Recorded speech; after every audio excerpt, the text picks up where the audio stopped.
আসসালামু আলাইকুম ভাইয়েরা। বর্তমানে বর্তমানে বাজারে দেখা গেছে, এই সমাজে দেখা গেছে এই ভুলটাই বেশি করি আমরা। আমরা যখন আমাদের ঘরে যখন আমাদের স্ত্রী আসে, তখন এই ক্ষেত্রে কিন্তু নিজের বাবা-মাকে কিন্তু আমরা কিন্তু পর করে দিই। এটা করা উচিত না। তখন হয়ে যায় আপনজন কে জানেন? নিজের শাশুড়ি, নিজের স্ত্রী, নিজের ছেলে-মেয়ে আর বাবা-মা হয়ে যায় বুড়ো-বুড়ি। কারণ কি জানেন? এটা করেন না। একদিন আপনার সময় আসবে, একদিন এমন সময় আসবে আপনার ছেলেও আপনার সঙ্গেও এমন করবে। এইজন্য আপনাদের কাছে জোড়হাত করে বলি, আপনারা নিজের নিজে যেমন করবেন এমন ফল পাবেন।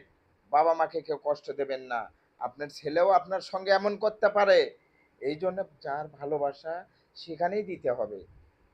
স্ত্রীর ভালোবাসা স্ত্রীকে দিতে হবে, সন্তানের ভালোবাসা সন্তানকে দিতে হবে, শাশুড়ির ভালোবাসা শাশুড়িকে দিতে হবে, নিজের বাবা-মার ভালোবাসা নিজের বাবা-মার কাছেই দিতে হবে। বাবা-মার পায়ের নিচে বেহেশত। বাবা-মাকে কেউ কষ্ট দেবেন না, বাবা-মাকে কেউ ফালাবেন না। বহুত পস্তাবেন। যখন যার চলে গেছে সেই বোঝে বাবা-মা কি জিনিস। এইজন্য বাবা-মাকে কেউ কখনো কষ্ট দেবেন না।